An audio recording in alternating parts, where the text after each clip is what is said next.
Dalam era digital dan media sosial masa kini, peranan influencers atau pempengaruh dalam menyebarkan apa sahaja maklumat telah menjadi begitu penting. Bahkan tidak sedikit syarikat-syarikat korporat di Malaysia dan juga luar negara yang menggunakan influencers dan personality media sosial popular sebagai medium dan ejen pemasaran untuk membantu membawa jenama perniagaan mereka kepada generasi anak muda hari ini. Apatah lagi dengan populariti platform pemasaran produk secara digital seperti Shopee dan Lazada, serta platform-platform media sosial seperti Facebook, Instagram, TikTok, YouTube, dan Twitter, yang telah menjadi salah satu platform pilihan utama bagi maksud untuk pengiklanan digital sesuatu produk atau perkhidmatan, maka tidak boleh dinafikan bahawa influencers turut memainkan peranan di dalam ekosistem pasaran era baru ini. Walau bagaimanapun, di dalam kegairahan generasi hari ini mencipta dan membina populariti, mereka sebagai influencers dan personality media sosial terdapat tanggungjawab dan risiko undang-undang yang seringkali diabaikan dan diambil mudah. Maka info video ini bertujuan untuk memberikan panduan ringkas tentang aspek-aspek undang-undang yang perlu diberi perhatian oleh setiap influencer atau sesiapa sahaja yang bercita-cita menjadi pempengaruh media sosial. Apakah itu influencer atau pempengaruh? Influencer atau dikenali juga di Malaysia sebagai pempengaruh adalah individu yang mempunyai kemampuan untuk mempengaruhi massa.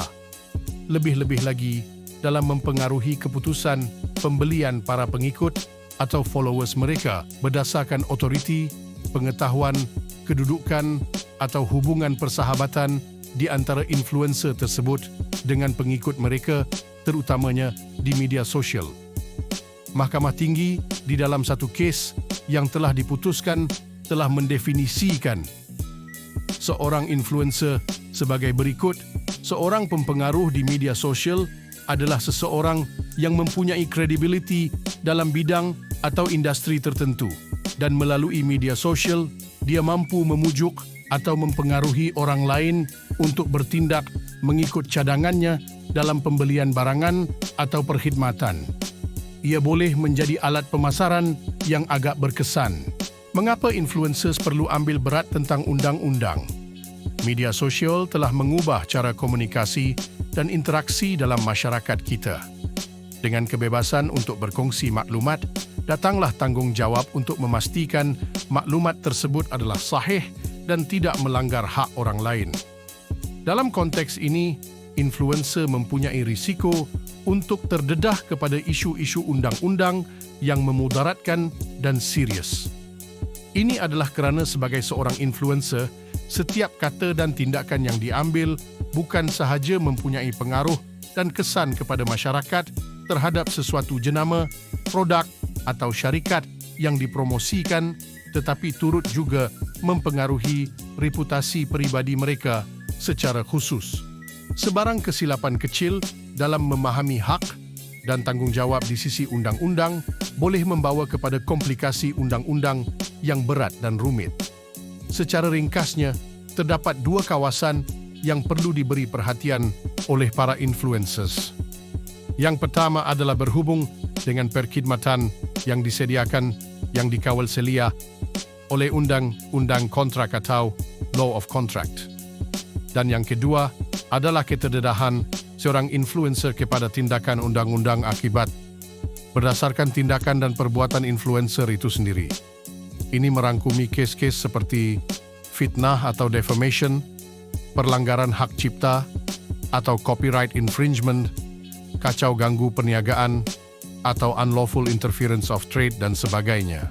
Undang-undang kontrak, apabila seorang influencer menyediakan perkhidmatan promosi atau ulasan atau review untuk vendor seperti mempromosikan sebarang acara, mempromosikan perniagaan atau premis, atau mempromosikan produk atau perkhidmatan, maka adalah penting bagi mereka untuk memahami bahawa setiap janji atau perjanjian yang dibuat adalah satu kontrak.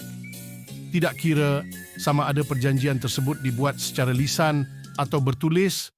Sebagai contoh, jika seorang influencer itu gagal memenuhi janji untuk mempromosikan produk seperti yang dijanjikan, vendor mungkin mempunyai hak untuk mengambil tindakan undang-undang berdasarkan pelanggaran kontrak. Oleh yang demikian, adalah penting bagi influencer tersebut memahami kepentingan sesuatu kontrak atau perjanjian bertulis yang akan mengawal selia hubungan di antara mereka dengan vendor yang mengupah mereka. Undang-undang fitnah dan tanggung jawab influencers. Bak kata Ben Parker, dengan pengaruh yang besar, datanglah tanggung jawab yang besar. Setiap kata yang diucapkan oleh influencer, terutama di hadapan ribuan atau jutaan pengikut, mempunyai kesan yang mendalam. Oleh itu, mereka harus berhati-hati agar tidak mengeluarkan kenyataan yang boleh memfitnah orang lain. Tindakan saman fitnah atau kacau ganggu perniagaan boleh diambil oleh individu atau syarikat yang merasa reputasinya telah dirugikan oleh kenyataan seorang influencer tersebut. Bukan itu sahaja, kegagalan seseorang influencer itu untuk cakna tentang penggunaan hak cipta, buli siber, kecuaian, penipuan atau menjadi ejen penipuan, salah nyata, pengiklanan salah hingga ke intimidasi jenayah juga boleh membuka dan mendedahkan ruang kepada influencers untuk dikenakan tindakan undang-undang di mahkamah.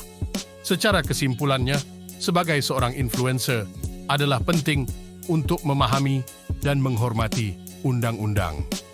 Dengan memahami hak dan tanggung jawab kita bukan sahaja melindungi diri dari potensi tindakan undang-undang, tetapi juga meningkatkan kredibiliti dan integriti sebagai seorang pempengaruh yang bertanggung jawab. Dapatkan khidmat peguam pilihan dan berkonsultasilah dengan peguam yang berpengalaman dalam isu-isu media sosial dan undang-undang. Boleh memberikan pelindungan tambahan dan ketenangan fikiran. Rencana info video ini diterbitkan dengan tujuan untuk memberikan kesedaran dan pengetahuan secara umum. Mana-mana bahagian yang terkandung di dalam info video ini tidak boleh dijadikan panduan untuk memulakan tindakan undang-undang secara sendirian tanpa terlebih dahulu merujuk kepada seorang peguam yang berpengalaman. Untuk sebarang maklumat lanjut, anda boleh lawati laman web yang disediakan di bahagian deskripsi untuk berhubung dengan kami.